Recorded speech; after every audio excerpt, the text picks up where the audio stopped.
Hum,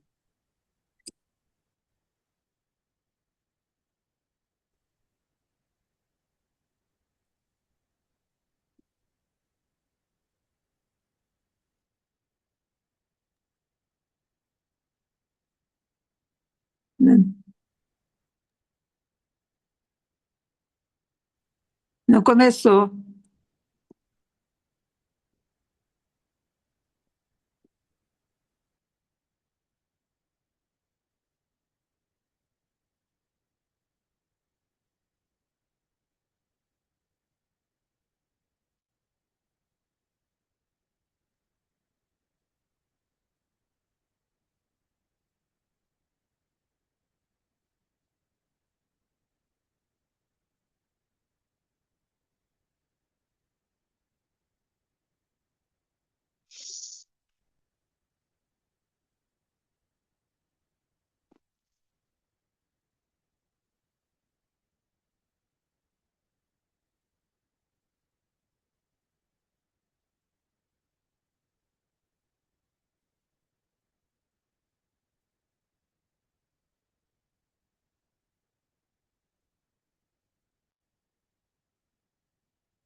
Bom dia, pessoal. Tá, Bom dia. bom dia a todos que estão aí no online, bom dia a todos que estão aqui Bom dia. presencial. A Bom dia, gente, bom dia, bom bom dia. dia, Márcia, bom dia a todos. A gente hoje aqui tem o prazer de receber mais uma vez, depois de um tempo, né, que não vim aqui, José Maurício Loures, que é já um colaborador antigo aqui do Fórum Região dos Lagos, né, já esteve aqui com a gente algumas vezes, né? E hoje retorna para falar de um tema tão importante, né? A gente que tem como tema de trabalho desse ano aqui no Fórum o desejo do analista e o manejo clínico. Então, o José Maurício propôs trazer essa conferência aqui com esse título bem interessante, né, para nós, o desejo do analista como operador ético na direção do tratamento. E então, José Maurício Loures, psicanalista, docente do programa de pós-graduação Stricto Sensu em Psicanálise, Saúde e Sociedade da Universidade Veiga de Almeida, e docente e supervisor de estágio clínico do curso de especialização em Psicologia Clínica da PUC-Rio, co-organizador do livro Psicanálise e Direito, Enfoques Interdisciplinares. Então, José Maurício, mais uma vez, obrigada por você ter aceito o convite e está com a palavra. Obrigado, Sabina. Todo mundo me ouvindo bem, né? Fala um Todo mundo tá pouquinho bom. mais. É? Fala um pouquinho Tá mais. bom. Então, eu agradeço o convite, né? Vamos lá. Então, quando eu fui convocado para falar sobre esse tema, né, que era sobre a ética, eu escolhi trabalhar o lugar do desejo do analista, né, situando esse lugar como operador ético na direção do tratamento. Como Lacan evidencia no seu escrito de 58, A Direção do Tratamento, os Princípios de seu Poder, o percurso de análise se dá a partir de uma direção, ou seja, não é uma condução orientada por ideais do analista ou por uma adaptação do sujeito a normas estabelecidas. Nesse texto, Lacan toma o livro Da Guerra, do Clausewitz, toma desse livro exatamente essa noção de direção, né? Porque para esse autor, a guerra não se reduz a uma sucessão aleatória de combates. A guerra se constitui a partir de uma tríade, que comporta uma tática, uma política e uma estratégia.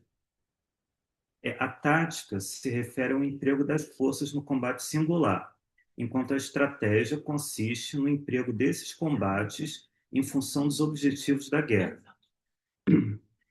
Por sua vez, a política, que orienta os fins da própria guerra, né, e, consequentemente, confere uma direção à articulação entre a tática e a estratégia.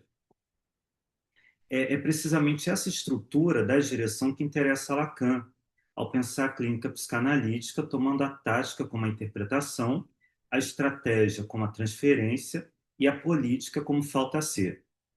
Então, eu pretendo, nessa comunicação, articular o escrito de 1958 com alguns desenvolvimentos posteriores de Lacan, especialmente seu seminário 11, Os Quatro Conceitos Fundamentais da Psicanálise, o seminário 15, o Ato Psicanalítico, e o seminário 17, O Avesso da Psicanálise, para pensarmos a transferência, a interpretação e a destituição subjetiva do analista a partir da revisão do status do objeto proposta por Lacan ao conceber o objeto A, né, e da lógica do ato psicanalítico e do discurso do analista.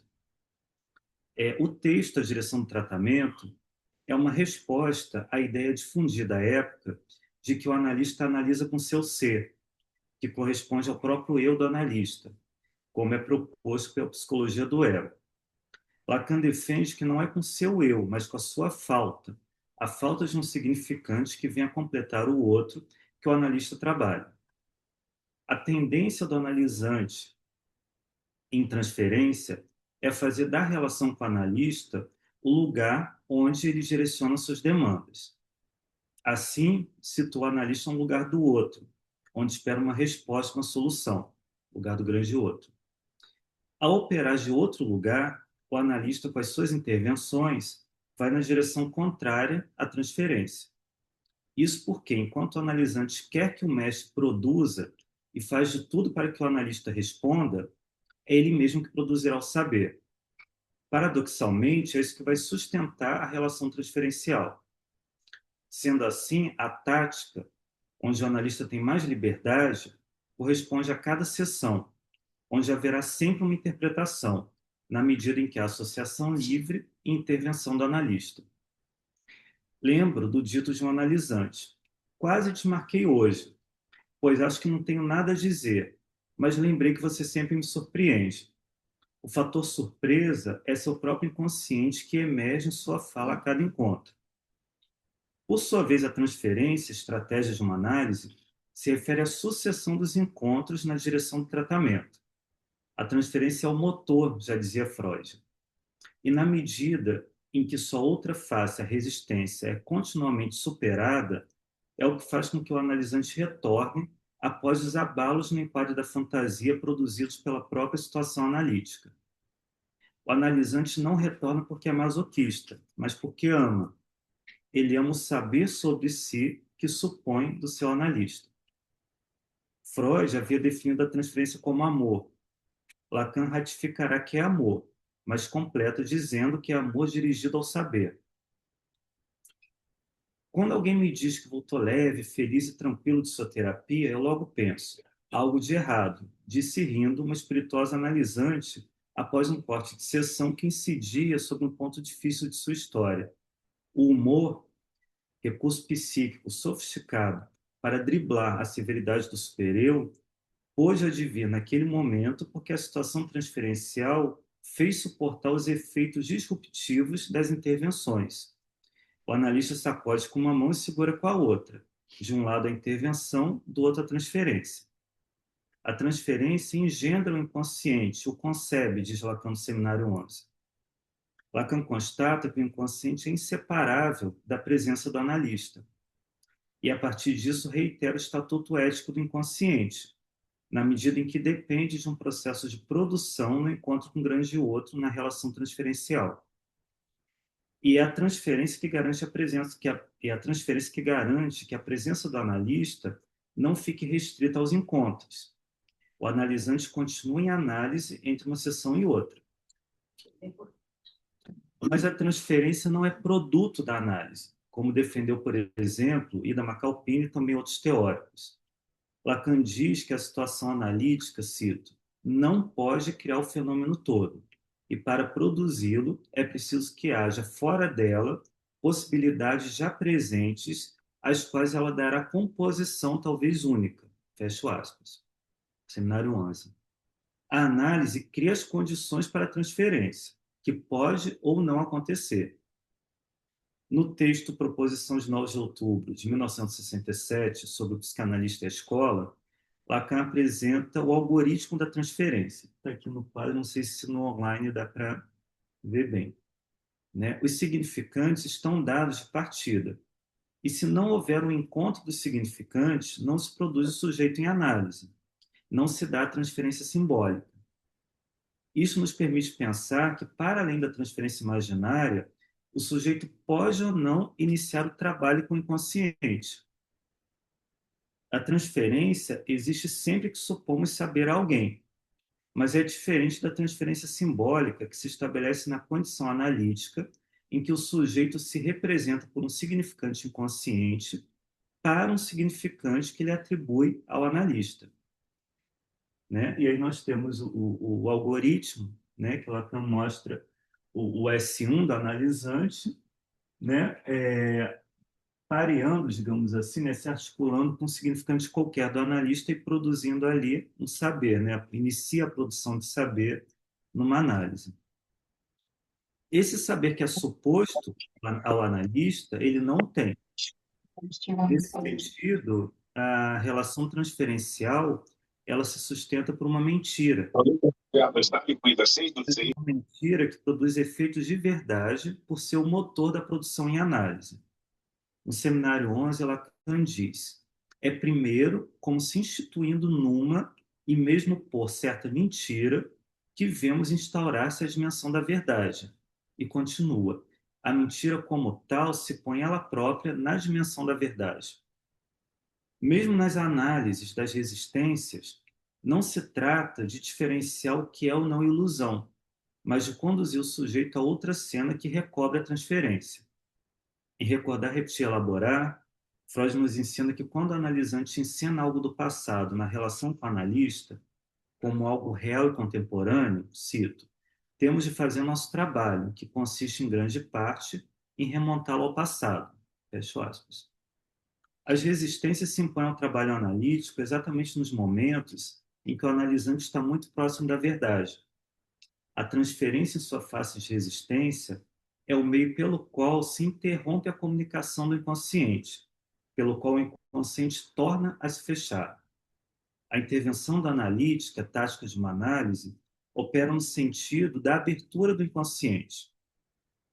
Lacan vai contra a concepção de interpretação em que o analista atende à demanda de saber do analisante. Dentro dessa concepção, né, podemos dizer que o objetivo da direção da análise é fazer com que cada sessão seja uma interpretação, né, dentro da concepção de Lacan.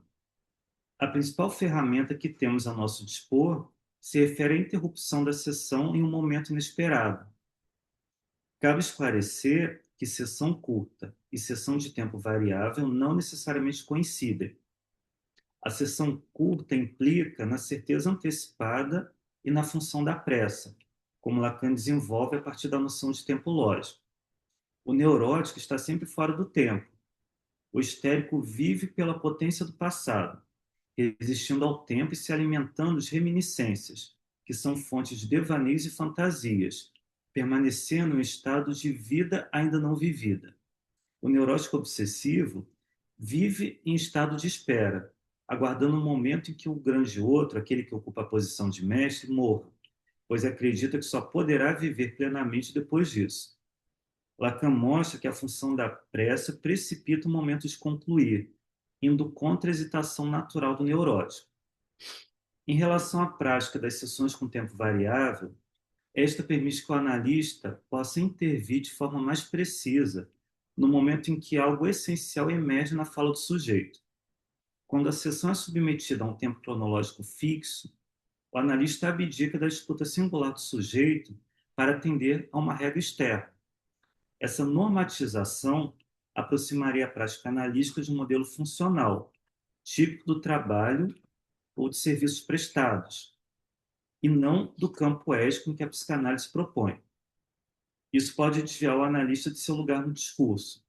Em muitos casos, inclusive, o analisante busca controlar o tempo, para, consequentemente, controlar a fala. É uma resistência. Naqueles momentos que Lacan chama de abertura do inconsciente, a interrupção da sessão, instante sempre disruptivo, mobiliza a produção significante do analisante, que continuará trabalhando entre uma sessão e outra. No decorrer de seu ensino, Lacan aborda a interpretação por diferentes perspectivas que são complementares. Em função e campo da fala e da linguagem, Lacan observa que quando uma pontuação é colocada em cada sentença, ela fixa um sentido. Isso quer dizer que, ao pontuar a fala do analisante, colocando uma vírgula, uma exclamação ou uma interrogação, o analista marca um sentido onde nada parecia esperar por ele. E, devido ao caráter equivocante do significante, abre novas possibilidades de significação. Quando a sessão é suspensa naquele exato momento, o sujeito não dispõe do tempo necessário para defender-se dessa intervenção. Lembremos que a interrupção realizada no instante da interpretação impede o fechamento do inconsciente. Podemos pensar em diversos tipos de pontuação. Pode equivaler a um ponto em uma frase, uma vírgula, aspas, ponto e vírgula, exclamação, etc. Assim, podemos pensar um exemplo hipotético. Um analisante afirma: minha mãe sempre cuidou demais de mim. O analista intervém apenas com demais. A pontuação introduz uma subversão do enunciado e faz vacilar o sentido aparentemente evidente da fala. A palavra carrega um poder próprio do significante, sobretudo quando vem do analista, situado no lugar do grande outro, posição que lhe confere um poder considerável. Por isso, a palavra do analista deve se afastar da sugestão, privilegiando intervenções que incidam sobre a materialidade do significante do analisante. O corte é oposto à pontuação. Quando o analista corta o paciente no meio da frase, ele impede a pontuação. Assim faz surgir um intervalo entre significantes, apontando para o não sentido e para a falta no campo do outro. Por exemplo, esses exemplos todos são hipotéticos, tá? É um sujeito que se queixa constantemente de dificuldade na deglutição, relata um conflito vivido no trabalho. Enquanto narra a situação, diz: aquilo eu realmente não consigo engolir. O analista encerra a sessão em engolir. O corte isola o significante da continuidade narrativa e faz surgir uma possível articulação entre o sintoma corporal e a cadeia significante do sujeito. Na direção do tratamento, Lacan dá ênfase à alusão. A própria etimologia da palavra alusão ajuda a esclarecer sua lógica. O termo vem do latim alludere, que significa brincar com, jogar com ou fazer referência a. Trata-se da junção do prefixo ad, né, que é para, em direção a, com ludere, brincar. Há, portanto, na alusão, um jogo com a linguagem, um modo de apontar sem dizer diretamente. Trata-se de um enunciado que deixa entender sem formular, que designa algo sem nomear. Lacan ilustra a virtude alusiva da interpretação com base no quadro São João Batista, de Leonardo da Vinci. Um dedo apontado não fala, não articula nada, apenas mostra. Trata-se de uma interpretação que nada explica, mas que indica. Podemos pensar em mais um exemplo hipotético, uma paciente que relata crises frequentes de ansiedade antes de apresentações públicas. Em associação, comenta que, quando criança, precisava tocar piano para as visitas da família. Enquanto fala novamente sobre a pressão no atual trabalho, o analista diz apenas: o recital continua. Outro modo de interpretação é a citação, como propõe Lacan no Seminário 17. Ela consiste em sublinhar algo que foi anunciado no discurso do analisante, fazendo surgir um enigma.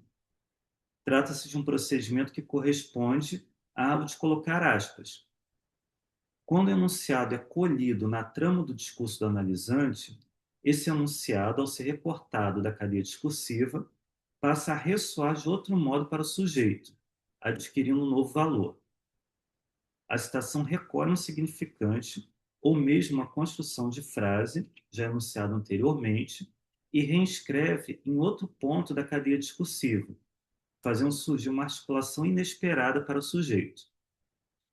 Em O Aturgito, Lacan apresenta o equívoco como paradigma das interpretações, mantendo essa tese até o final de seu ensino. A interpretação como equívoco se utiliza da pluralidade de sentidos, da polissemia, deixando a via aberta para vários sentidos.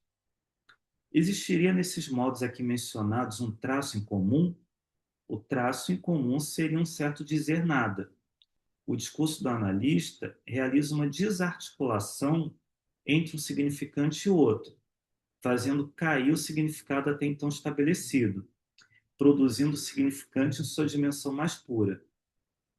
No texto A Terceira, Lacan recorre ao Red Bage para indicar uma direção possível da interpretação analítica. O Red Bage, tal como formulado por Marcel Duchamp, consiste em retirar um objeto de seu uso habitual e levá-lo para outro contexto, esvaziando sua função comum e produzindo um estranhamento. Quando Duchamp leva um mictório para o museu e atribui um título à fonte, elevando o objeto comum à dignidade de objeto de arte, ele produz um esvaziamento de sentido. Algo semelhante ocorre na interpretação analítica. Uma palavra banal, uma expressão corrente ou um fragmento do discurso, ao serem isolados pela pontuação, pelo corte, pela citação, pela alusão, ou por qualquer equívoco precipitado pelo analista, são retirados da continuidade narrativa em que estavam fixados. O significante, então, passa a ressoar em sua opacidade. E quando Lacan recomenda ao analista interpretar jogando com as palavras, trata-se justamente de romper com essa estabilização imaginária dos sentidos. A intervenção do analista incide sobre o sujeito e produz efeitos em sua posição diante do outro e dos significantes que o determinam. A palavra aqui adquire estatuto de ato, produzindo um corte na cadeia significante e modificando as coordenadas pelas quais o sujeito se conhecia. É nesse horizonte que Lacan desenvolve, em seu Seminário 15, a teoria do ato analítico. Quando pensamos na intervenção do analista em uma análise, é importante diferenciar, de uma simples ação daquilo que chamamos de ato. Nem toda intervenção é um ato. Muitas vezes, trata-se apenas de um gesto ou de uma palavra que se inscreve no fluxo de uma sessão. O ato se caracteriza por sua irrupção. Ele é inesperado, surpreendente, rompe com a continuidade e cria um antes e um depois. No ato analítico, há sempre uma conjugação de saberes. Em primeiro lugar, o saber fazer do analista com seu próprio sintoma, o que requer análise pessoal. Em segundo lugar, ao saber textual da psicanálise, o estudo teórico que dá consistência e referência ao trabalho clínico. Sem esse corpo de conceitos, o ato perderia sua sustentação. E, por fim, ao saber elaborado na análise que está sendo conduzida. O próprio analisante é quem produzirá os significantes que constituirão esse saber e que estará presente no ato analítico. Sendo assim, o ato analítico se difere da intuição, por exemplo, na medida em que é sustentado pelo saber que se revela em um momento posterior.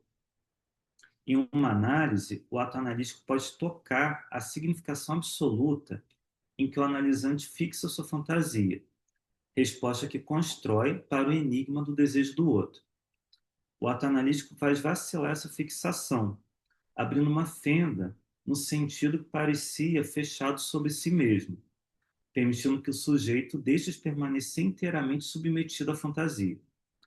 Não se trata do desaparecimento da fantasia, já que não é possível viver sem ela, mas da possibilidade que ela circule por outros horizontes, sem que o sujeito permaneça rigidamente identificado ao sentido que o mortifica.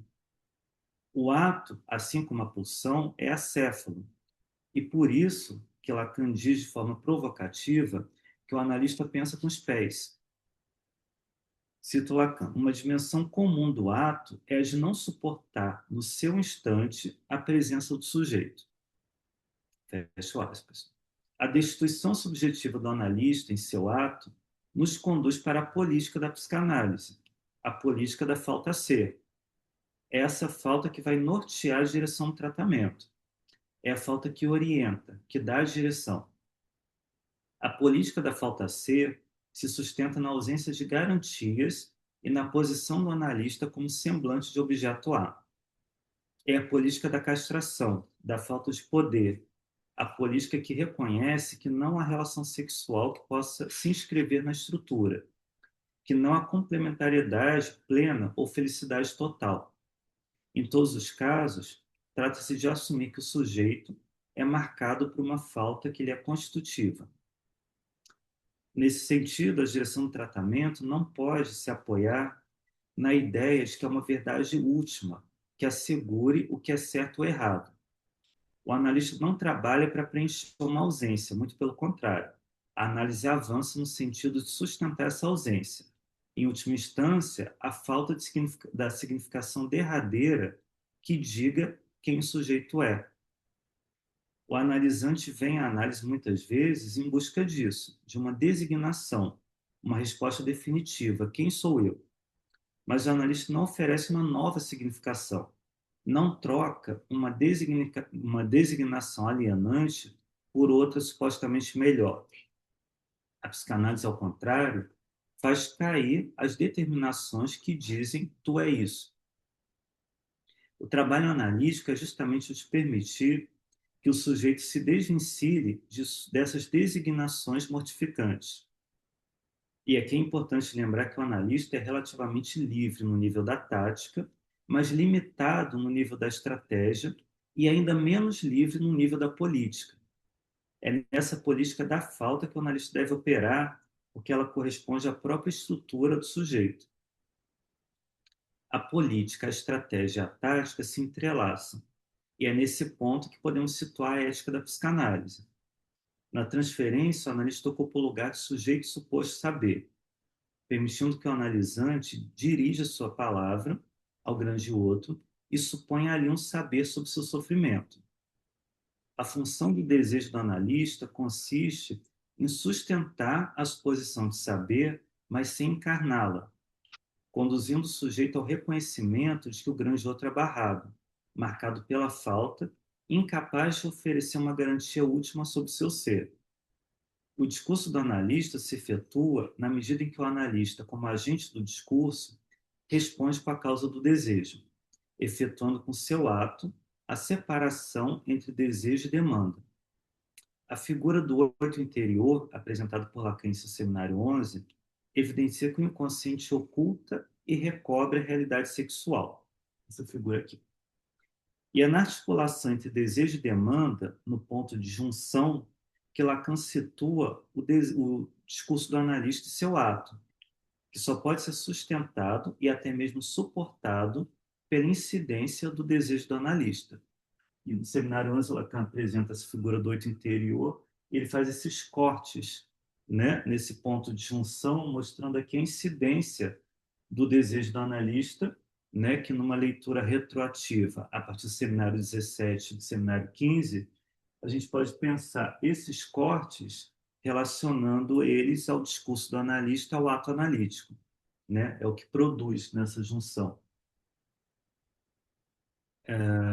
A demanda, o analista responde com a falta no campo do outro, em seu discurso, em seu ato, né? Por exemplo, com todas aquelas formas de intervenção.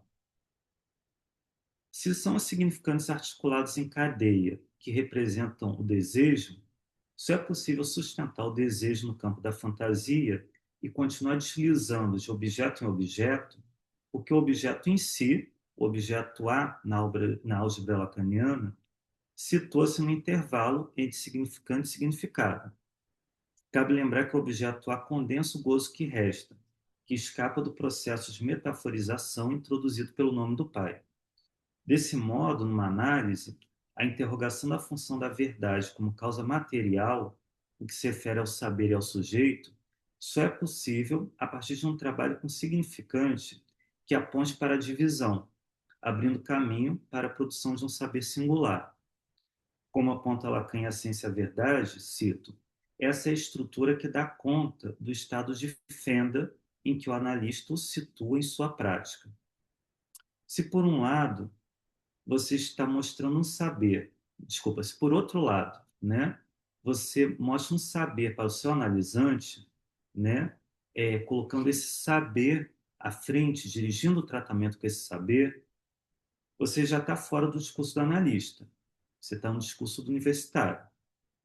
Assim como, né, se ficar espremendo o paciente, diga, você sabe, você está colocando no lugar de escravo.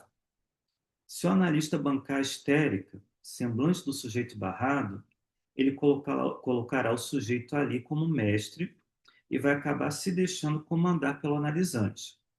Há, portanto, o risco do analista escorregar para outros discursos que não sejam do analista.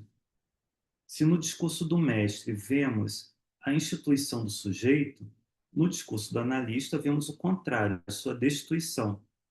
Trata-se de um discurso que promove a desalienação em relação aos significantes do outro, aqueles significantes que nos aprisionam. A análise desvela o S1 apenas como significante. Ele perde sua potência. Assim, ao sustentar a falta no campo do outro e preservar a abertura do desejo, a análise possibilita um reposicionamento diante do gozo e das determinações inconscientes que organizam a experiência do sujeito. Acabou.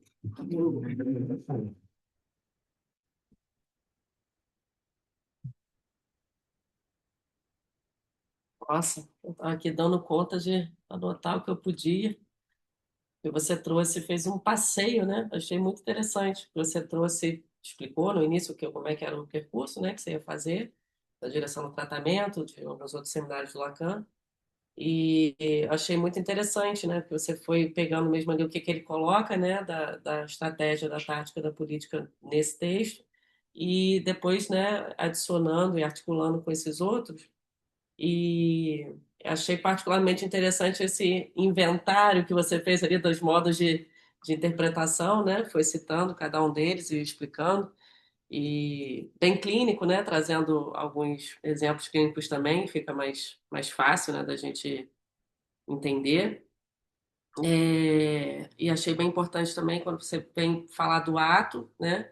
E trabalhando isso, tendo o tempo todo com a ética, né? Como norteador de tudo que você disse, né? A ética da psicanálise, a ética do analista, né? Do discurso do analista, esse final também, desses exemplos que você traz dos discursos, né? E o risco da gente escorregar, né? Sair de um discurso e ir para o outro.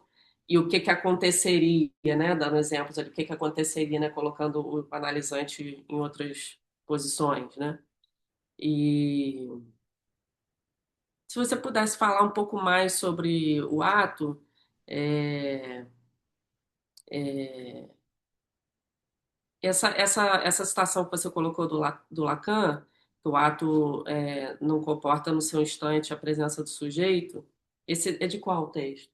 No No próprio próprio? seminário do ato, como também no escrito sobre o ato analítico, estão nos outros escritos. Sim. Mas essa citação está no seminário do ato. Uhum. Sim. É... deixa eu- eu fiquei pensando assim, se você pudesse falar um pouco mais a respeito do ato analítico, e que aí depois você foi, né? Eu estava ali, quando você estava falando do ato, eu estava aqui anotando, e aí depois você, né, já passou para para essa questão do desejo do analista e do discurso, né, do discurso do analista e dos outros discursos. Então, eu fiquei querendo escutar um pouquinho mais sobre o ato, se você puder. Claro. Antes de falar do ato, você comentou dos discursos, como o analista pode, né, Escorregar. escorregar. Eu acho que aí a gente marca bem a função da supervisão, né? Uhum. Porque é a supervisão que vai ressituar o analista no discurso do analista. A gente sempre percebeu, eu vejo muito na supervisão, por exemplo, quando a pessoa fala, nossa, esse analista está dando trabalho, eu fico pensando, pensando, pensando, você está trabalhando muito, né? Em que discurso você está? Às vezes, durante a sessão, está ali tentando entender o que a pessoa está dizendo, a gente Uhum. vê que, né, já saiu do discurso do analista. Acho que foi bem importante você também pontuar que o ato não é uma intuição. Sim. É algo que acontece ali no momento que o que te dá suporte para fazer o ato é a sua própria análise.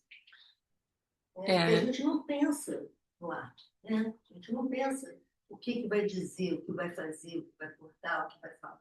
Que opera na transferência. Mas é algo o que dá suporte para o analista em seu ato e que muitas vezes depois o analista se pergunta, né, também, epa, mas por que eu falei isso? Né? Por que eu fiz aquilo? Porque talvez esse que o analista tem horror ao seu ato, porque, né, às vezes você, epa, o que é isso? Eu tenho um exemplo que eu gosto muito do exemplo.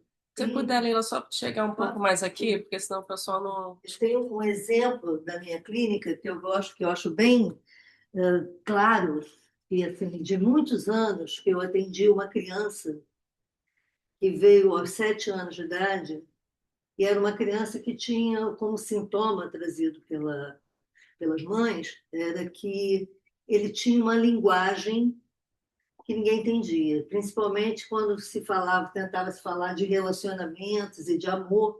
E aí eu descobri que ele tinha uma linguagem de cartoon, né? E eu absolutamente não entendia nada também. Quando ele começava com aquela linguagem de cartoon, eu também não entendia nada, porque eu não estava lidando com cartoon mais, né? Enfim.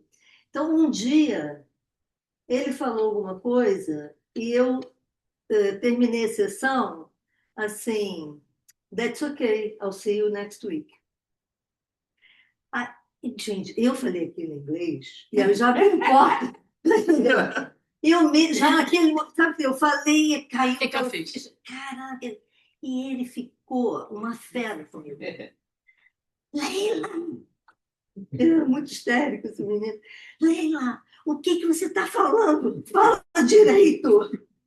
E foi muito legal, porque um pouco depois, não sei precisar, se 1, 2 semanas depois, ele me trouxe um livrinho, Falemos Inglês. Estava escrito, era um livrinho para quem é sem mestre. Falemos Inglês, embaixo, no livro, na capa do livro, sem mestre. E, de fato, esse menino aprendeu inglês e tal, e foi uma análise longa, né? Ele veio aos 7 e foi embora aos 15. Né? Ele veio trazido, né, pelas mães e foi embora, veio sozinho, com as próprias pernas, me dizer que não vinha mais. Então, assim, mas esse para mim é um exemplo que ficou muito claro desse ato, né, que é uma... Defina um sujeito aí, E marca um antes e um depois. Isso, né? Né? Porque depois ele falou, então, vamos falar uma língua possível. Né? Já que ele falava essa língua e todo mundo achava que era uma língua doida, e ao mesmo tempo ele se alfabetizou, ele ia bem na escola, entendeu? Então, assim, que diabo de língua é essa, né? Então tá, vamos falar uma língua, eu também sei uma que você não sabe. É isso que o José Maurício falou, né? Que é a conjugação dos saberes. Isso que eu estava tentando ler aqui, minha visão estava... a conjugação dos saberes, né? Porque é isso que a Lila falou, né? A partir da própria análise, né? A partir também de algum conhecimento teórico, né? De um escopo teórico possível, né? E a partir do saber que é produzido naquela análise que está acontecendo ali no momento, né? E é isso que vem, né? E rompe, e quando vê já fez, e, né? Diferente das outras interpretações. A questão da intuição, eu botei isso aqui porque uma vez eu estava dando uma aula sobre ato com a Nilda Cirelli, e aí em algum momento alguém perguntou, disse, mas, então é uma intuição do analista, né?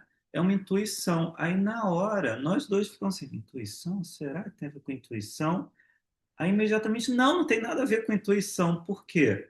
Porque depois que acontece o ato, no momento seguinte, se realmente foi um ato, a gente vê que aquilo faz muito sentido, né? Que tinha um saber em jogo, né? Na hora não, na hora é disruptivo, na hora você não entende por que fez, Uhum. né? E aí, num momento posterior, você consegue localizar esse saber que está em jogo no ato, e aí você vê que não é intuição, né? Que tem essa conjugação de saberes. A questão da análise pessoal, eu acho que é muito bom para pensar isso aqui também, porque se o analista está na demanda do outro, não consegue sair desse lugar, né? É muito comum no início da clínica, não quer desagradar o Uhum. analisante para não perder o Não quer perder. analisante, etc. Não há ato possível. Não tem como, a pessoa fica inibida, né, em seu Uhum. ato. Então, é outra coisa importante, porque quando o Lacan mostra esse esquema, ele não está falando só da intervenção do analista, ele está falando da própria posição do analista na transferência. Então, o analisante busca análise, o tempo e permanece em análise o tempo todo demandando, demandando, ele quer resposta, ele Uhum. quer solução. E se ele parar de demandar, acabou a análise. Aí não tem por que ele ir ao consultório, né? Por outro lado, o analista faz esses cortes quando não responde à demanda, mas não responder à demanda não é dizer assim, não, não vou te dizer. Eu Não é, sei o que eu É. não é dessa ordem, né? E aí tem todas as formas de intervir, né? Quando essas demandas são colocadas diretamente, né? Mas se o analista está em outra posição, está ali tentando não desagradar o analisante, por exemplo, não há ato possível, né? E a análise pessoal entra com tudo, né? Para Vai sustentar isso, sustentar. para sustentar isso. E outra coisa interessante, o fato de ser disruptivo é disruptivo para o próprio analista. Aí é muito comum na experiência de Uhum. supervisão também. O supervisionando chega e diz assim, fiz besteira. E aí conta alguma coisa. E aí, ou você na escuta já percebe que não foi besteira, que tinha tudo a ver com aquela história clínica, aquela intervenção, ou você diz assim, espera um pouquinho. Vai Aí ver no depois, né? numa próxima supervisão a pessoa conta alguma coisa que se desenrolou a partir daquela suposta besteira, né? Uhum. Mas a gente pode fazer besteira mesmo também. Pode também. Aí já não é ato. Aí é besteira Aí, mesmo. Eventualmente. é, sim. Que é a coisa do escorregar, né? É o escorregar. Quando escorrega. Sim. Essa eu acho bem importante, né? Ter essa formação do analista, né? Que é o tripé, a teoria, a supervisão e a análise. É o tripé, mas eu acho que o pé maior é a própria análise. Sim, com certeza. E aí, quando a gente faz besteira, frequentemente a gente sai do campo do ato e entra no campo do acting out do lado do analisante, né? Isso. Frequentemente a besteira se desenrola no Também. acting out. Uhum. Sim. Acho que Tem, Emiliane, pode falar. Oi, bom dia. Eu não consigo ligar minha câmera, minha internet está oscilando, mas você falou, José Maurício, que o analista ele é relativamente livre no nível da tática, né? Limitado aí um pouquinho no nível da estratégia e menos livre ainda no nível da política. Só que você tinha relacionado antes a estratégia com a transferência, a tática com a interpretação e a política com a falta C. Você pode explicar só mais um pouquinho sobre isso? Eu fiquei um pouco confusa. Inclusive, quando a gente estava vindo para cá, a Leila falou: isso é super importante, você tem que falar mais disso. Por quê? Nós somos. A própria teoria do ato, né, que é posterior a isso, mostra o quanto nós somos livres na tática, na interpretação, né? Na medida em que o ato é algo que emerge ali, né, no momento da sessão, e a gente só vai entender depois por que fez. Então, tem uma margem de liberdade muito grande, né? Em relação à transferência, a liberdade é mais limitada, porque isso se refere a uma posição do analista na relação e um manejo constante, né? Como dizia Freud, é um manejo de forças.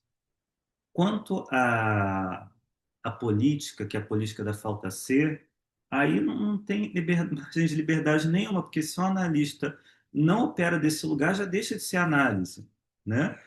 O que que seria operar de um outro lugar?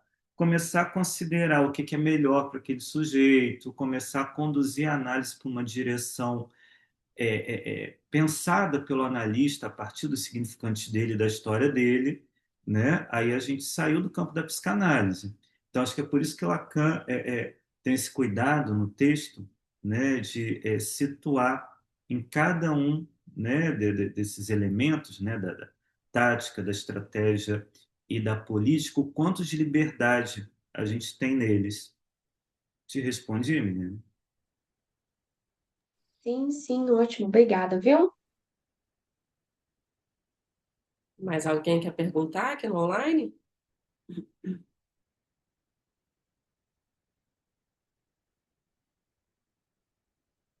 Se Eu ninguém quiser perguntar, gostaria, eu pergunto depois. eu gostaria sim. Vocês estão me ouvindo aí? Sim. Bom dia, tudo bem, Maurício? Bem. Eu vou continuar com essa questão aí da colega com relação à política. E que política seria essa, a política do psicanalista? Lembrando que nele, obviamente, também. Mas eu queria que se você pudesse abordar um pouquinho mais sobre isso, tá bom? Eu vou insistir nisso, por favor. Sim, mas você não quer me dizer o que está te causando? Na verdade, no sentido mais daquilo que Lacan, na verdade, meio que incentiva ou provoca a gente a responder às subjetividades da época. Nesse sentido de que qual a política que você está falando exatamente? Se, por exemplo, a conferência anterior foi da Luciana Marx, e ela trazia para a gente essa questão da transexualidade, enfim. E são questões contemporâneas, eu gostaria que você entrasse um pouco nessa questão de como responder, porque muitas vezes a gente acaba reproduzindo um discurso até da psicologia, ou de alguma psicologia, ou de alguns psicólogos, melhor dizendo, de reprodução de um padrão.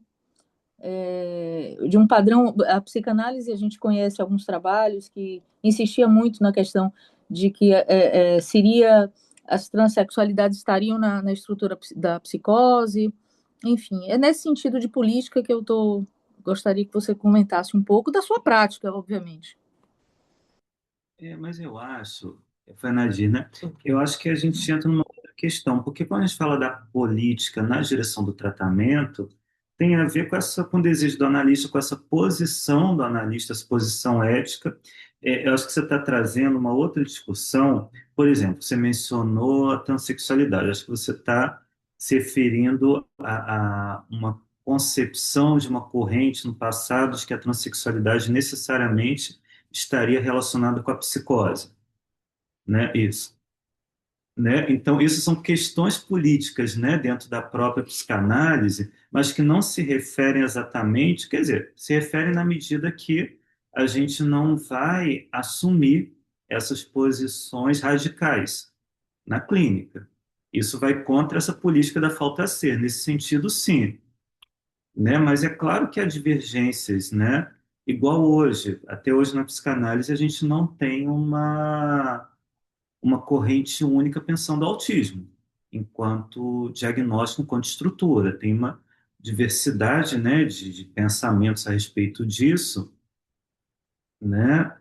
Mas eu acho que quando a gente fala aqui da política da falta a ser, o Lacan está direcionando isso muito para a posição do analista na clínica, né? Acho que não se trata dessa discussão maior, né, sobre questões políticas na própria psicanálise. Pode um pouco. Eu acho que você falou Gostei isso dessa diferença aí, bem marcado aí. Obrigada, Maurício. logo no início, né? Que o analista não analisa com o seu saber, mas com a sua fala. Uhum. A política que ele está falando não é uma política partidária, né? Isso. Eu acho que essa maneira, a maneira de para dizer, não está falando da política enquanto partidos, nem Ideologia, enquanto políticos, né? Está falando da psicanálise como ela tendo a sua própria política, uma política própria, né? Que é essa da política da falta, que tem a ver com o objeto A, tem a ver com gozo, tem a ver com falta constitutiva. Essa é a política que está sempre regendo o psicanalista, né, a psicanálise, e que se sair dela, se sair do discurso do psicanalista, e vai para qualquer um outro, né? Inclusive, se eu me orientar muito pelas questões partidárias, que são super importantes, mas tem que ter cuidado, porque se eu me oriento muito por isso, eu saio do discurso do analista, do discurso regido pela falta ser, né, para ir para um discurso de mestre, ou para ir para um discurso de universidade, né? Então, é importantíssimo saber o que é as políticas partidárias, ideológicas, e por aí vai, e a política própria da psicanálise, né? Tá falando. Sabe uma coisa que me veio à cabeça agora?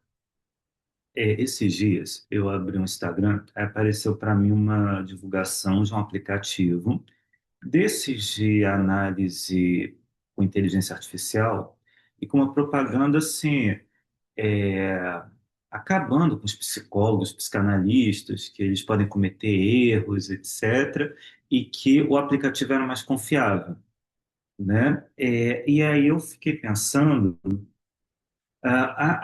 porque está se discutindo muito isso hoje, né? Como tem pessoas buscando IA para pedir conselhos e trazer conflitos, etc.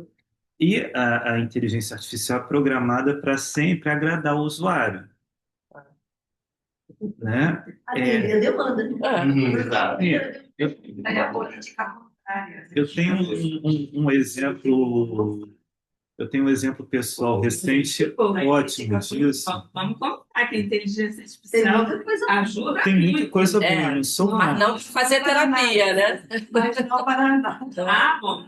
Antes, Não é outra vista, não Para é outras outra coisa, sim, mas sim, eu tenho um exemplo pessoal recente bem interessante que foi o seguinte: a minha mãe fez um exame e aí, antes dela ir ao médico levar o exame, o meu irmão apressado botou no chat GPT. Todo mundo faz isso. Só que o que o chat GPT respondeu? Que ela estava com câncer, com metástase, já indicou, mostrou todo o tratamento que ela tinha que fazer. E um detalhe, meu irmão é extremamente hipocondríaco. Ele vive Claro. colocando coisas no chat GPT de saúde, de exames, etc. Aí eu peguei o mesmo exame, coloquei no meu, que é a mesma plataforma. O ChatGPT disse que não precisava se preocupar, que para a idade dela, etc., aquilo era normal, etc. E foi realmente o que o médico loucura. falou, né? É a mesma plataforma, tá? Querendo agradar seu usuário. algoritmo. E aí, quando a gente leva isso para a clínica, e aí entra a questão da falta, porque ali a falta não opera, né? Eu li, por exemplo, uma notícia há um tempo atrás, tem alguns meses, um psicótico, o sujeito estava delirando, enfim, com delírio persecutório, começa a conversar com não sei se foi o próprio ChatGPT, enfim, com alguma IA, e falar das coisas que ele estava pensando, enfim. E a IA respondia o tempo todo reforçando o seu delírio, né? E o caso acabou num suicídio. Né? Depois que houve o suicídio, viram o diálogo todo dele com... Sim. A pessoa falava assim, eu estou com muito desejo de levantar. É isso, você não pode deixar seu desejo, vai para frente, uma coisa assim. Eu li, apoiando esse, sem importar o que é. Por que me remeteu a isso? Quando a gente falou da política da falta, uma plataforma que quer agradar o usuário não deixa a falta operar.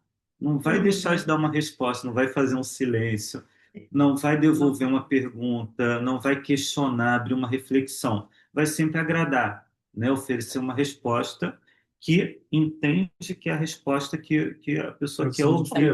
Por outro lado, isso não garante a confiabilidade, porque Óbvio. então, nesse caso, não foi nem um pouco confiável esse diagnóstico que poderia ter sido aterrador, né? O sujeito, sei lá, se é um sujeito que escuta uma coisa dessa e se mata, por exemplo. Né? Nesse caso do diagnóstico do câncer, né? É muito É. interessante. É muito porque grave. justamente vai contra, né, o que a psicanálise prega, que é abstenham-se de compreender. Né? Então, o chat não entende a sua demanda e responde a sua demanda. O que você quer saber? que você quer que eu responda? Vai responder você.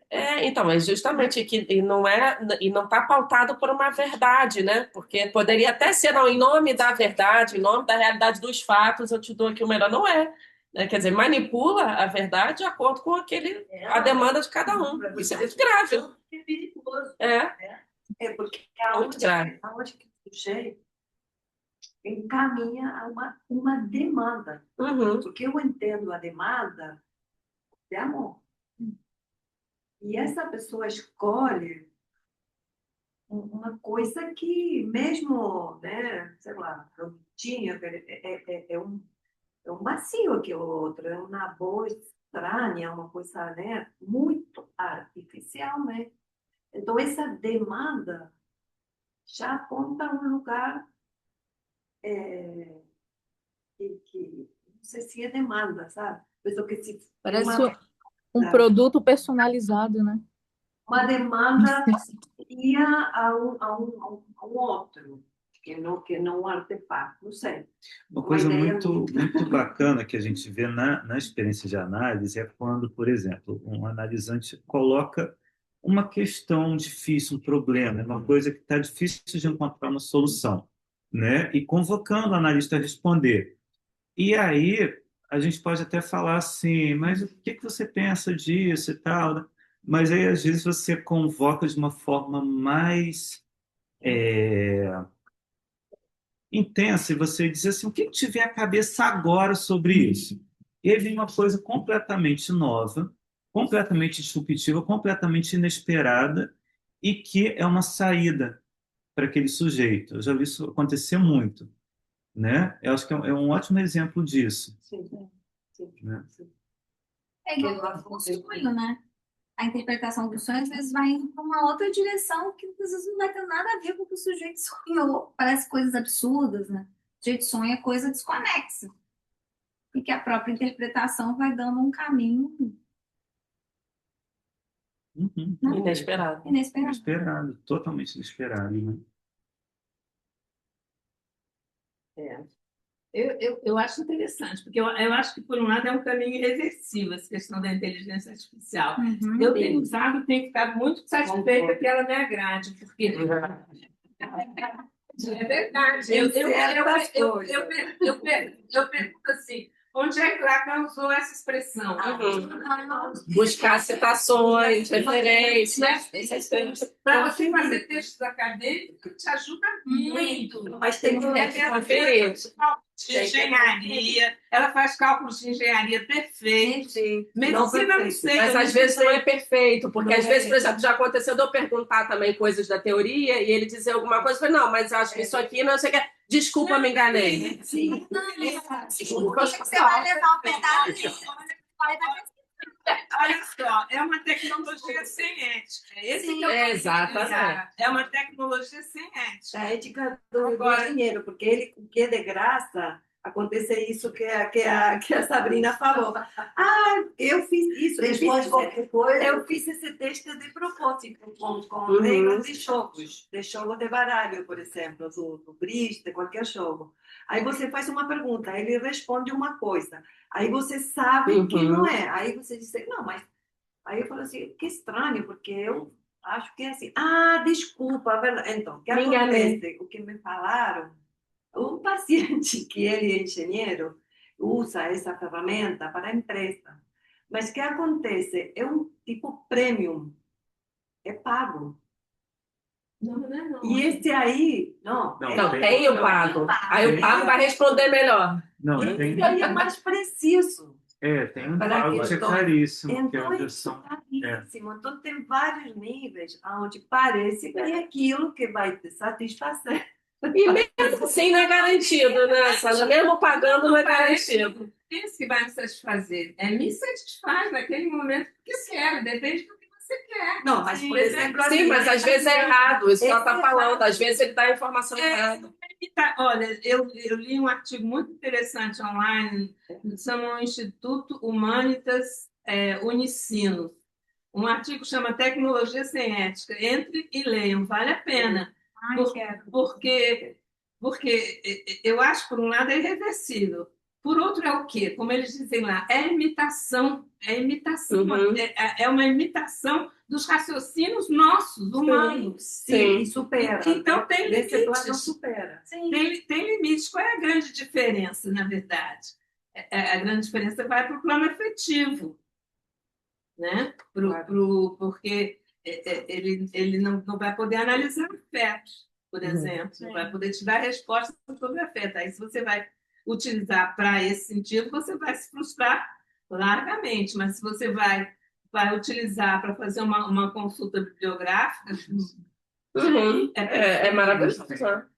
Sim, vai ter guiado. E ele claro. vai, Alguns vai, tentam vai. isso, mas não existe. Também.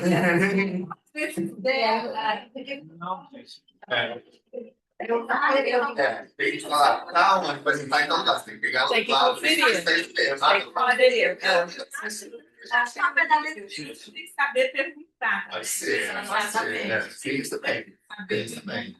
Olha só, uma vez eu participei de uma banca de doutorado, não foi nem de onde eu trabalho, em outra universidade, e aí antes da banca, eu lembro do trabalho, era psicanálise e educação. E tinha coisas bem interessantes no trabalho, um trabalho bem interessante. Aí eu fui procurar alguns livros que ela mencionava para que eu queria ler. Aí eu não achava livro, não achava autor, eram 8 páginas de bibliografia. Eu comecei a ficar nervoso e fui vendo uma por uma. Eu não encontrei nenhum livro, nenhum autor, nenhuma revista.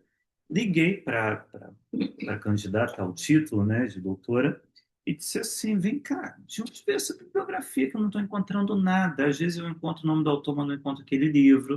Às vezes eu encontro o livro, enfim. Aí ela disse assim, e eu disse assim, o que que foi? Eu fiz tudo no chat GPT, mas fui eu que escrevi, calma. Eu disse assim, como é que foi? Eu botava os assuntos que eu queria pesquisar, ele me dava um texto e indicava a autoria. Aí eu escrevia com as minhas palavras a partir daquilo que eu estava lendo e botava lá nas referências. Final da história, todas as referências, 8 páginas, eram inventadas, eram o que chamam no campo da tecnologia de alucinação da IA. E aí, Caraca. A gente tem que lidar com a alucinação da IA. Só que faltava essa. ela precisou Vamos. pesquisar artigos, autores, livros que diziam algo naquela direção de tudo que ela mencionou o trabalho inteiro e substituindo um a um. Foi um trabalho gigantesco, foi quase reescrever Muito um mais livro do que inteiro. se ela tivesse feito pelas vias normais. A gente também tem que ir lá pesquisar, vamos ver se existe mesmo. Eu gostei da criação da categoria de uma alucinação artificial. As pessoas do campo da tecnologia chamam isso de alucinação da IA. E a artificial. Isso me assusta muito, sabe? Uma coisa meio humana, né? Está se atribuindo essas coisas a esses artefatos, entendeu? Sei lá, naturalizando que essa coisa pode alucinar. Não é uma Não, essa é a melhor é uma parte. coisa. É a coisa atribui que tudo que ela diz é 100% garantido. Ah, se a IA falou, se eu já não tem dúvida. Então, não. As pessoas têm um monte de coisa. Você fala, não acreditou. A IA falou, eles acreditam. Então, eu tenho uma questão com isso, acho até interessante ter surgido aqui, porque está surgindo, né, na maioria dos analíticos, aqui na Argentina, acho que em outros lugares do mundo também, que é uma questão que tem a ver com esse tempo, né, a altura. Então, me acontece que tem o que a Vera falou, essa ferramenta que já é, né, me acontece que eu aceito, não sou contra, que também não. Porém, certo uma certa resistência, aí é onde muitas pessoas não têm essa resistência, acreditam. E não só isso, sino que já está se falando, coisa alucina. Não alucina, não. Que isso aí é algorítmico, isso aí é tecnologia, isso aí não é. Essa coisa não alucina. Inventa arma, né? E apresenta uma questão que aparece para a gente muito bonitinha, muito, né? Muito creível. Mas se você... Essa moça que apresentou para um doutorado, ela fez, eu acho, da maneira assim, acreditando que aquilo existia, acreditando de boa fé que aquilo era certo. Então, isso é gravíssimo. que nesse nível que a gente já está, né? Nesse nível de uma pessoa para um doutorado, ter acreditado, porque aquilo respondia tudo, era perfeito. Imagina, para mim é assustador.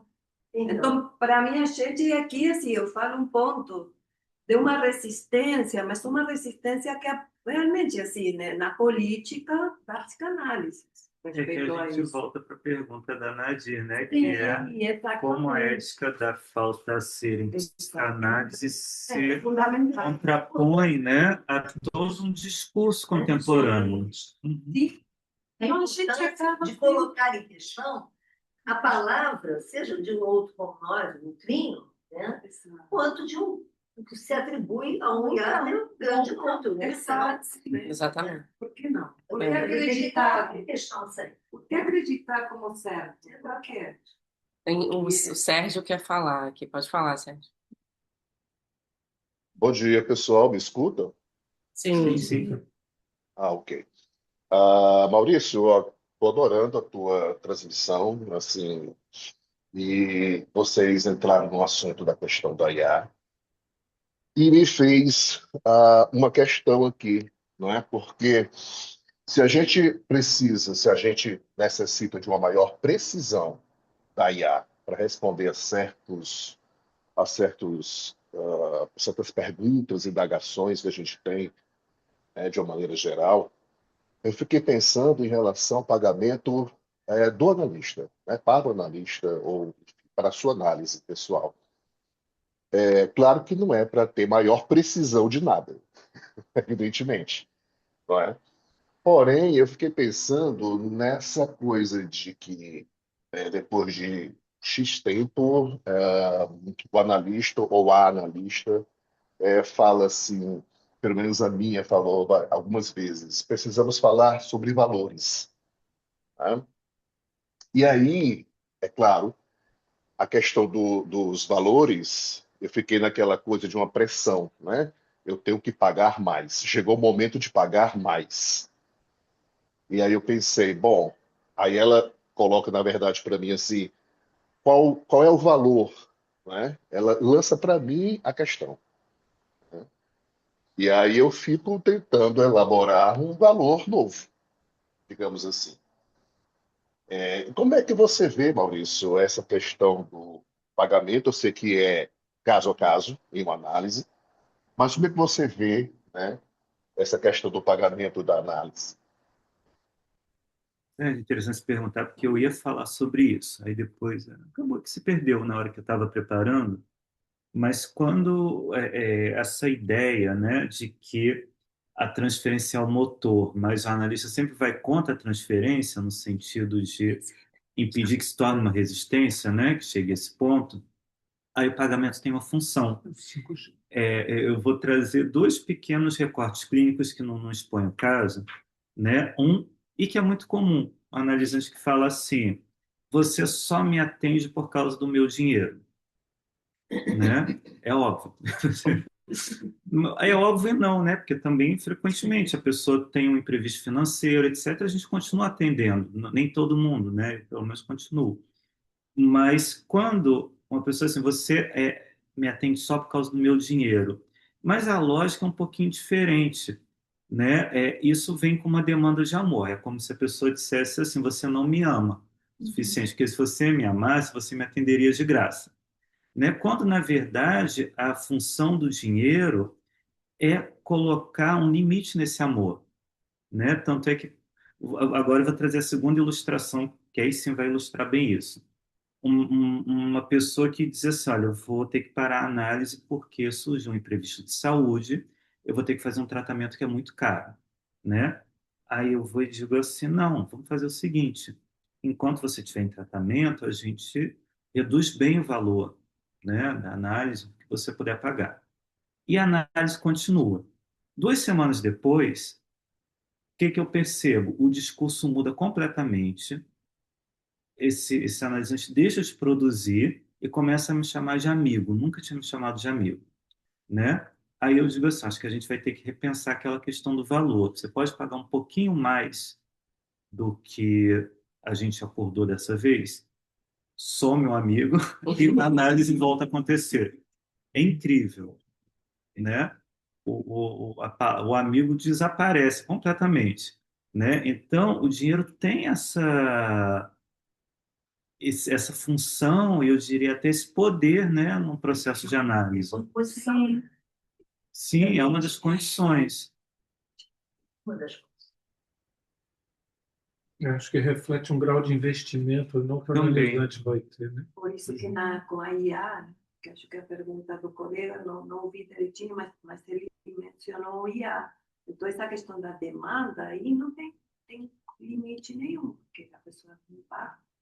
Uhum. O que né, naquele livro 4 mais uma condição de análise, quando ele trabalha a parte do dinheiro, ele fala, analista cobra para não ser conivente com o crime sintomático do sujeito. Não ser conivente com crime sintomático. Crime sintomático. Crime sintomático. Poético. Não ser cúmplice. Sim, não ser cúmplice, né? É interessante a pergunta dele, porque o Lacan começa a falar do desejo do analista exatamente através do pagamento, nesse texto da direção do tratamento, né? Ele vai dizer, não pense que o analista não paga, ele paga muito. Ele paga com sua imagem, no imaginário, ele paga com suas palavras, no simbólico. Ele paga com pessoa. Aí o Freud, ele paga com a alma do seu ser. Né? O desejo do analista, a primeira forma como Lacan fala, no certo sentido, é o pagamento do analista, né? Que é uma sustentação do lado de cá, que ele falou, também mencionou na fala dele, né? As sustentações. É interessante que sim, é acolher o desejo, acolher uma demanda de análise, o analista acolhe uma demanda, respondendo de um outro lugar. Também, a demanda de análise também é uma demanda de análise. É amor de transferência. Mas você não responde Para ser amiguinho. O dinheiro traz uma neutralidade. Você pode, né? Neutralidade não é vestir todo de preto, tem um consultório bege, né? E não é ficar mudo durante a sessão, enfim. Acho que o dinheiro é um dos elementos que trazem uma neutralidade ali na relação, né? O Maurício, Maurício, desculpe. Só para fisgar alguma coisa do que você falou. Então, assim, talvez, eu não sei, eu não penso em neutralidade, mas eu compreendo o que você quer dizer. E eu estava pensando aqui que a gente efetivamente paga, né? Isso por meio do que você falou, justamente para sustentar a posição do analista para nós, né, como analisantes, via nossa transferência. Né? Não sei se ficou isso para você, ficou alguma coisa, mas eu fisguei essa reflexão, né, do que você falou. A gente paga para manter o analista operando para nós, via nossa transferência. Concordo, você me lembrou Freud no Recordar, Repetir, Elaborar. Não lembro a citação exata, mas ele fala da resistência, né? Quando o analisante começa, ou deixa de contar coisas porque não quer desagradar, o analista não quer desfazer uma imagem perfeita de si que ele projeta ali para o analista, ou tem atitudes, né, agressivas, como o homem dos ratos. E o Freud fala da análise da transferência como uma forma de ressituar o lugar do analista na relação. Não é com essas palavras, mas a ideia é essa, né? E o dinheiro também serve para isso, para ressituar o lugar do analista ali na relação, quando esse lugar se confunde demais, né? Tem que se confundir de algum modo, mas não pode se confundir tanto, né? Sim, obrigado, Maurício, obrigado. o amigo vira facilmente no inimigo, né? Isso aí é só duas faces de uma mesma moeda, né? E uma coisa, o sentimento de gratidão é um dos sentimentos que também vira com alguma frequência para a coisa mais cruel, né? Assim, você deve ao outro, o outro, né? Está muito acima de você, é um sentimento que se torna com alguma frequência muito cruel mesmo, né? Assim, fonte de atos muito cruéis, inclusive, né? Esse assistencialismo, né? Por isso que a psicanálise não pode ser um assistencialismo. né? Difícil de manejar, né? Quando fica uma coisa muito de gratidão na clínica, né? Ah, eu te agradeço. Fica meio, né? Eu queria te perguntar o que que você acha. Às vezes eu acho que é uma bobagem, às vezes eu acho que não. Mas, assim, por exemplo, o Luciano Elia, ele propõe traduzir, em vez de falta a ser, ele propõe traduzir por falta em ser. Ele acha que é muito mais preciso, né? Porque se a gente, como é que a gente vai completar essa frase? Falta a ser o quê? A gente pode perguntar, né? Falta a ser o quê? Eu costumo responder assim: falta a ser aquele objeto que satisfaria a demanda, por exemplo, né? Uma resposta meio imediata, mas você acha que é só uma questão? Porque ele tem, como ele é filho como é que chama o pessoal da linguística? O Luciano Elia. É, é, filologia, sei lá, tem desses nomes. Filologia. Filologia. Então, ele acha que a gente deveria ter traduzido por falta em ser, né? É uma bobagem? Você acha que é uma bobagem a gente pensar? Eu estou pensando nisso agora, mas sabe o que me veio? Que pensando na falta a ser, agora para mim faz mais sentido falta a ser, depois da reflexão, porque eu acho que essa falta a ser vai operar na análise em vários níveis. Por exemplo, eu acho que, a meu ver, a falta a ser que opera no ato não é a mesma do manejo da transferência, porque você, durante uma sessão inteira, você não está o tempo todo numa total destituição subjetiva, né? Sim. No momento do ato, sim, é uma coisa mais radical. Então, acho que isso opera de formas diferentes, em níveis diferentes na análise. E aí agora está fazendo mais sentido o falta a ser, na medida em que a gente que não fica uma coisa fechada em si, né? Do falta em ser. O em si ficaria fechado em si. Eu entendi assim. Nesse sentido, Também a questão não ter resposta mesmo, né? falta. A questão não ter resposta mesmo, né? Porque como uma pergunta, o que você responderia a isso? A política da falta é a ausência de resposta. Porque ele falou dos discursos, e aí o discurso da histérica, o que está no lugar da verdade é o pequeno A, né? E ela está ali tentando descobrir alguma coisa, e o que está a verdade é que tem uma falta estrutural, constitutiva, como ele falou. É disso que se trata, né? E ela ali tentando fazer desejar, em vez de fazer desejar, vai saber e não se descobre sobre a falta constitutiva, alguma coisa que não vai preencher, alguma coisa que não vai completar, alguma coisa que não vai conseguir explicar. Então, acho que é para ficar em aberto mesmo, assim, né? Não uma Eu pergunta para se gostei, quando eu responder. leí a respeito, eu gostei desse acer por uma questão da posição do analista, o semblante do A. Então, Eu esse também A, penso nisso. quando eu estava lendo em espanhol, nesse caso, mas é igual, português.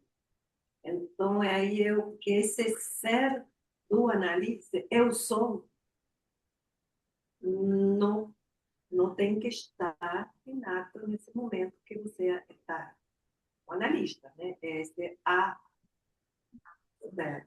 Ou seja, o vazio do pro, você como analista, mas em função do semblante desse objeto para que o outro possa fazer também a falta dele, né? Para ser constituído como sujeito. Falta, senão é um espelho de completudes, né? O tempo inteiro dando resposta. Então, esse A foi para mim, me serviu nesse sentido para... Que é esse objeto Pra- sente, um objeto que o A que cai, né? preenche. Objeto A e também desse Objeto. prefixo de não ter, de não ser, né? Da ex, Como A, né? ser, Do objeto A. A, ser Ah, certo. também.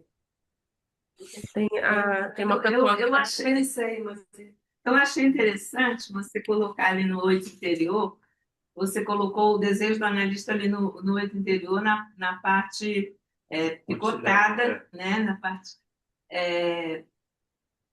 Se você puser um pontinho ali onde começa o picotar, você vai assinalar no modelo, no objeto topológico, que ele é o ponto da transferência, né? Você podia botar um pontinho lá para as pessoas que ajudam, porque não é aí. Não. Aí eu pensei, O objeto é topológico, ele está no Ele não espaço. se junta, Ele tá no espaço. se atravessa, mas não. Não, o Lacan está aqui, ó. Aqui tudo aqui é demanda, né? Tudo aqui é demanda, e aqui começa desejo, né? Aí você colocou o desejo na lista aqui, eu achei bem interessante. Aqui Eu o nunca desejo do entendi. analisante, mas é o desejo do analista que faz essas rupturas. Porque eu sempre li isso aqui como desejo do analisante. Mas eu tenho as Quando duas ele passa coisas. da demanda para o desejo.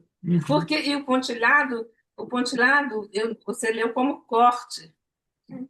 Eu leio como corte também, mas como, na verdade, os cortes inevitáveis do simbólico, quer dizer, porque o desejo, a demanda é palavra, palavra, palavra, palavra. O desejo não. O desejo não é palavra, né? Então, aí eu entendo os cortes nesse sentido. Eu acho interessante, acho que é possível você fazer as duas leituras, mas eu nunca tinha feito leitura como desejo do analista ainda. Para mim são complementares. Para mim, Porque o analisante. se não houver desejo do analista, isso aqui não vai acontecer, esses cortes não vão acontecer. Né? Os cortes só eles indicam a impossibilidade de um contínuo simbólico, né? Mas Lacan Os silêncios possíveis numa análise. Seminário aqui, mas Lacan ele situa o desejo do analista ali, lá no seminário. Mais adiante. Não, na própria lição, que é naquela lição, Seminário 11, a sexualidade nos desfiles do significante. Ele escreveu transferência ali embaixo desse pontinho. O lugar da transferência não estava lembrando, mas ele, durante a lição, né, ele situa o lugar do desejo do analista. Ele usa essa expressão, que é o que faz corte. Faz corte, claro. O desejo do analisante também. E faz o desejo do analisante emergir, né, Gifli? Mas não seria o desejo do analista também esse corte, mas isso que vai movendo essa análise de alguma maneira? Vai sustentando, o que vai movendo é a transferência. Viu, Vera? Oi. Você falou assim, que você também lia ali, como o Maurício colocou, o desejo do analista, o desejo do analisante. Não será a mesma coisa, assim, essa passagem do analisante a analista, essa possibilidade do analisante a analista, transição? Pode ser, pode ser. E o desejo pode E ser. aí deixa o analisante passa a analista. Mas aí você botou muito no fim da análise, né? Mesmo que ele... Mas acho que isso é uma passagem natural. Isso que mesmo não sendo analista em função, que Não, o paciente se torna... Aí é outra coisa. Então, ao final de uma análise, se produz um analista. Se esse sujeito vai fazer disso o seu ofício, é outra história. Aí é uma outra história. Né? Aí vamos estudar, vamos fazer supervisão, vamos, né, continuar a análise. O que no final da análise, apenas da uma análise, né? E depois podem vir muitas outras. Então, na final da análise, é aquilo que, né, aparece aí no sujeito e vai pela vida. Depois pode acontecer alguma outra coisa aí que a pessoa vai e faz outra análise. Bom, aconteceu. Comigo aconteceu. Aconteceu acontece, né? De fato, que a pessoa faz uma análise e de repente parece que em um momento teve aí um certo fim dessa questão. E você talvez tenha um impasse, né? Aí você passaram muitos anos também. Ou então você continua, né? Tem casos aí da pessoa que começou aos 15, 14 e tem 60, você continua. Mas isso quer dizer que, assim, então, o que é necessariamente no fim de análise? Uma analista só? Ou um sujeito que não é muito, só muito, é como muito, Se você quiser, pode ser até aí eu acho que outra coisa. E aí, o Pode que ser é, outra o que é o desejo do analista final? Uhum. Não é? Uma loucura. O que vocês acham? Acho É que uma- no momento a gente está falando de desejo do analista. O que é esse desejo? Então, Lacan diz, né? E a gente vê nossa prática, que é uma coisa bem disparatada, né? E bem louca, porque realmente a gente faz de semblante de objetivo. Está, né? A semblante, né? Semblante de objeto para que outros percursos de análise. Porque é um trabalho muito difícil, né? É uma escuta separada. É escutar do lugar que aquilo é daquele sujeito. Isso é muito trabalhoso, gente. Muito. E para esse paciente, né? Esse profissional se faz um analista no lugar de separar o que é meu, o que é do outro, para poder escutar sem ser atravessado. Então, por isso, o analista volta. Pelo aquele sofrimento. Porque ninguém procura analista. O analista. Todo mundo procura analista para sofrendo demais. Mas é interessante também, né, quando algumas pessoas, alguns analisantes, gente, eu não aguento mais, eu fico com pena de você. Como que você consegue escutar a tragédia inteira, ir embora para casa e vai dormir? Problemas, né? Só Você- É um trabalho. É muito trabalho. Como que faz 10 anos na análise, chorando todos os dias. Quando o analista fala, ai meu Deus, sofrendo. Tem uma pergunta aqui, pessoal. Só falando duas coisas, mas isso é também da transferência, porque o analisante supõe que após a sessão, o analista vai ficar ali sofrendo pelas questões dele. Sim. Uma coisa importante, vocês falam do que é o desejo do analista, mas é importante também citar o que é o desejo do analisante aqui, né? Porque o que o Lacan está mostrando é que o desejo constitutivamente é alienado ao desejo do outro e à demanda. E a intervenção do analista faz essa desalienação do desejo com a demanda, né? Por isso que é sempre disruptiva. Eu tenho um pequeno fragmento, que não expõe o caso, que é bem interessante. A pessoa que fica semanas indo para a sessão para falar sobre uma viagem de férias. Então, assim, eu acho que eu vou para a Grécia. Grécia, não sei o que, isso, aí me contou sobre... O que você acha? O que você acha? Me demandando uma resposta e, ao mesmo tempo, mas eu acho que não vou para a Grécia não, sabe por quê? Tá meio cafona. Quando eu postar foto, pessoas vão rir de mim. Outra semana, Itália, não vou para Itália não, sabe por quê? O pessoal trabalha vai me achar muito snob. E sempre uma demanda direcionada a mim e tentando atender uma demanda do outro de reconhecimento, né? Até que um dia eu digo, chega, para, acabou, né? Faça outra coisa. Acabou. O que te vem à cabeça agora? E aí vem um lugar totalmente inusitado que ela própria se espantou. E ainda falou assim, não vou para esse lugar, Deus me livre. E aí uma semana depois comprei minha passagem. Eu vou. Mas aí interpretou de outro modo. Pensou, isso foi um sinal. Mas surgiu na minha cabeça, assim, foi um sinal e foi super, super. Não. Peraí. Não ser. Podia não ser, né? Não tem garantias. Mas foi algo que rompeu ali com a demanda do outro, né? Se não ficava nessa dúvida, dando volta sem Dúvida e decidir. hesitação e tentativas de reconhecimento e demanda ao analista o tempo todo, né? E faz um corte nisso. Acho que é um perfeito exemplo. Assim. Tem. Agora, só uma coisa. Agora, ir para o analista bancar, falar para a pessoa, chega, para, que tiver a cabeça. Aí entra o desejo do analista. Sim. Aí entra o desejo do analista para bancar isso. Sim. Sim. Sustentado. Adriana? Oi, Maurício. Então, achei muito bom, assim, a sua fala, porque eu me lembrei da atividade de abertura, né? O Antônio Quini também traz essa questão da análise como fazendo uma relação, né, com a estratégia de guerra. E achei muito bom, assim, você trazer de novo essa fala nessa atividade que me causou uma questão aqui, porque você falou que dentre as estratégias, né, a tática, a estratégia e a política, a estratégia que se relaciona com a transferência. E aí você disse que a análise cria condições para a transferência, mas pode não ocorrer.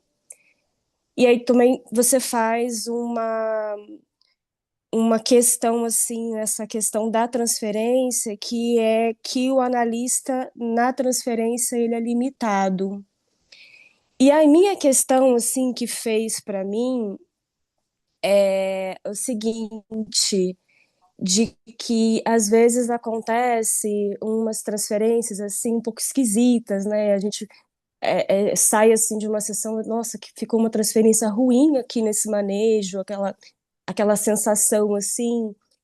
E aí eu queria saber de você se quando você fala que na transferência o analista é limitado, também tem a ver com isso, com esse sentimento que a gente tem assim em algumas sessões, de que ficou uma transferência ruim ali, e que nesse sentido, né, assim, talvez numa certa angústia do analista, nisso que ele percebe que ficou essa transferência, se nesse sentido o analista também é limitado. Assim, não só no sentido de que a transferência por si só coloca um limite, mas que também o analista fica limitado ali nisso que aparece, né, em algumas sessões. Não sei se eu entendi bem, mas vamos lá. Primeiro que eu acho que isso ficou claro, né? É limitado em comparação com a interpretação, com a tática. A gente tem muito mais liberdade na interpretação do que na transferência. Por quê? Porque, por exemplo, ele não pode ceder à transferência, né? O analisante está ali, não só no campo do amor, né? O analisante, que eu escutei essa história até recentemente, um analisante que se declara, uma analisante se declara para o analista, e o analista, por um lado, não diz eu também te amo, mas passa a trocar mensagens diariamente, inclusive nas madrugadas com a analisante. Isso é ceder a transferência, né? Então, não há essa liberdade, tá? Nesse sentido. Agora, também eu me veio à cabeça quando você fala que o analista é limitado na transferência, por exemplo, quando a gente lida com uma reação terapêutica negativa, né? E aí a gente esbarra num entrave, né? Como Freud propõe, né? Na análise terminal e interminável, a gente esbarra ali numa dificuldade, num entrave e que às vezes não há, né? Análise da resistência possível para dissolver aquilo que não é resistência, né? Então, me veio à cabeça isso, quando você fala das limitações do analista na transferência, como também, que eu acho que é o que você está trazendo, de uma imprevisibilidade, né? De haver um manejo ético, mas isso não garante nada. Pode causar um mal-estar ali na relação em algum momento, né? Mas que também pode ser dissolvido, né? Eu lembrei, o Adriano, por exemplo, uma vez, que um analisante escreve para mim, dias depois de uma sessão, dizendo que estava se sentindo muito mal após as sessões. Eu disse assim, vamos conversar sobre isso, entender, tem alguma coisa errada. Porque um pouco de angústia, né, é esperado, mas se a pessoa está se sentindo muito mal após as sessões, tem alguma coisa que tem que ser, que a gente tem que entender. Temos que entender juntos e entendemos o que era e dissolvemos aquilo, né? Perfeito, obrigada. Eu acho que sempre quando a gente tem a possibilidade de voltar em sessão e colocar isso em palavra, né, as coisas podem mesmo dar uma dissolvida, né?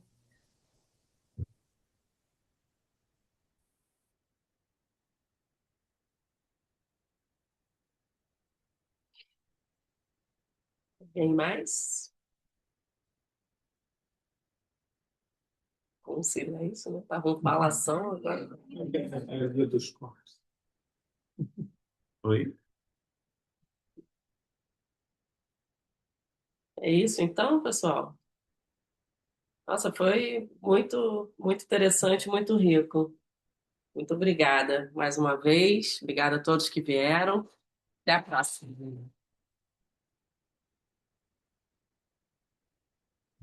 Obrigado pela presença. Bom final de semana. Muito bom, parabéns. Até a próxima.